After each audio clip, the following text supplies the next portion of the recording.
apakah ada ulama yang masih memperdebatkan hukum bank? Mau denger nggak nih? Ya, ini pahit ini ya. Ini berat tapi saya wajib menyampaikannya. Ada yang lulusan Al-Azhar nggak? Ada yang pernah ke Mesir nggak? Di Mesir ada Darul Ifta. Darul Ifta itu lebih kuat daripada MUI karena MUI cuma kumpulan ormas. Fatwanya hanya bersifat himbauan.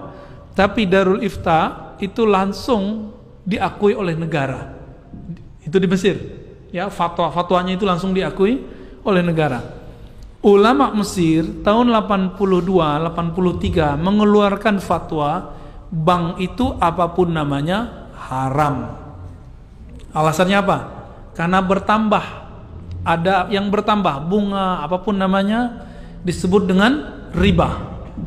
Tapi Syekh Tontowi di tahun 87, 88, 89 mengeluarkan pendapat baru, boleh. Tapi pendapat pribadi. Akhirnya di tahun 90-an, 2000-an, ulama-ulama Darul Ifta dan ulama-ulama Azhar kemudian mengkaji kembali. Hasilnya tahun 2003 Darul Ifta Mesir menfatwakan bahwa bank itu halal. Gimana itu? Wah, Ustadz ini liberal lagi nih. Kalau aneh liberal, maka Al-Azhar liberal. Ada yang berani bilang Azhar liberal? Ya. Darul Ifta liberal, ada yang berani bilang itu. Nah, liberal itu bukan itu. Liberal itu yang ngomong agamanya nggak pakai kaidah. Itu baru liberal namanya. Ya. Apa itu liberal? Yang ngomong agama nggak pakai kaidah, kaidahnya tak berkaidah gitu. Ulama Darul Ifta itu rata-rata ulama Azhar semua. Apa fatwa mereka? Bank itu sudah kami kaji lama, maka kami merevisi fatwa yang tahun 80-an itu. Jadi di kalangan ulama sendiri ada revisi. Masa yang bukan ulama maksain ulama? Ustadz kadang takut sama jamaah, akhirnya Ustadz terpaksa juga ikut-ikut sama selera jamaah. Tapi kata guru kami ya, menanggapi perdebatan itu, Syekh Ali Mustafa Yaqub, Kiai Ali Mustafa Yaqub itu punya buku. Ada ikan tuna kok pilih bawal gitu. Ada ikan apa yang gede-gede itu? Ikan kakap kok pilih teri. Maksudnya apa? Udah ada bank syariah kok masih terjebak bank konvensional, meskipun ada ulama yang membolehkan bank konvensional. Jadi gimana sikap kita terhadap persoalan bank? Karena ulamanya beda pendapat, maka antum harus siap-siap beda pendapat dan beda pendapatan. Ya. Lalu ada persoalan di sini ya. Saya melihat, memandang, meneliti, mengobservasi orang-orang yang mengharamkan bank, gerakan anti riba ini nggak kafah juga.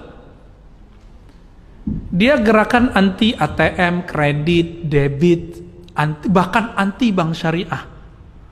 Namun masih pakai fulus rupiah. Kalau berangkat haji pakai real dan dolar.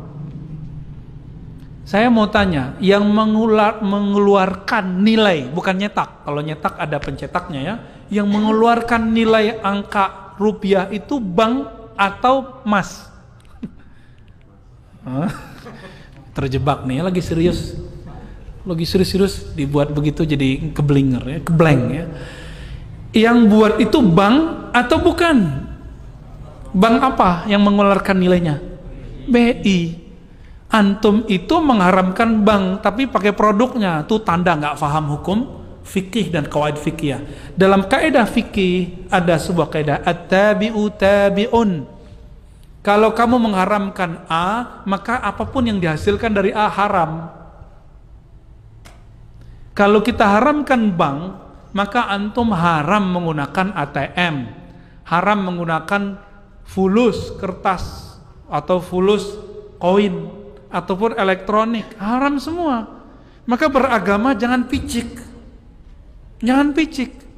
Oh, kita kembali ke dinar dan dirham. Allahu Akbar. Dinar itu diadopsi Rasulullah dari Romawi. Ya kan? Nabi aja bisa ngadopsi, masa ente nggak ngadopsi? Ini mau kembali ke zaman barter kali ya? Mau zaman barter? Nauzubillah min dzalik. Yang dianggap ilmu ternyata ketidakmengertiannya. Tidak mengerti itu kalau bahasa kasarnya apa? Jahilun. Tapi kita nggak pakai ya, walaupun sebenarnya begitu.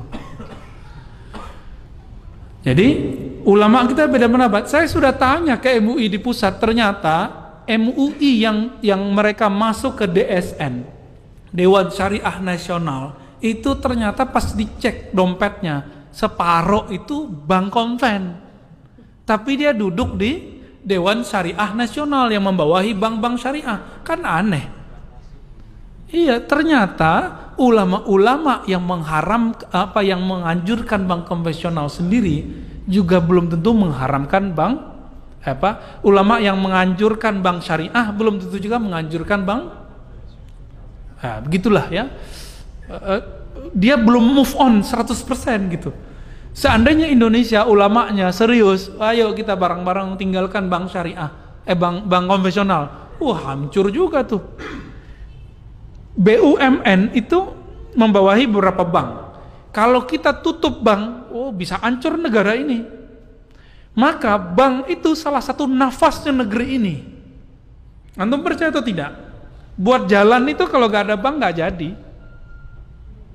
Ya, bangun kampus-kampus Islam, kampus-kampus negeri yang Islam, pesantren-pesantren, semuanya itu yang Islami.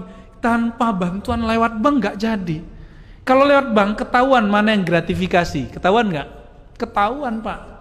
Tapi kalau pakai kardus, pakai kotak, pakai plastik nggak ketahuan. Hati-hati di sini. Oleh karena itu, saya mengajak, ayo ulama kita sudah buat bank syariah, ya. Namun jika memang belum bisa meninggalkan bank konvensional, ambil seperlunya, tapi bangun semangat untuk membesarkan bank. Ustadz kok pelin-pelan? Bukan pelin-pelan, kan antum aja yang belum move on, ya. Saya udah 10 tahun sebelumnya saya nggak pernah pakai bank konven. Tapi karena dapat fatwa dari ulama Darul Ifta itu berani lagi terima beasiswa lewat BNI. Ya, habis itu lewat Mandiri, habis itu lewat apa gitu.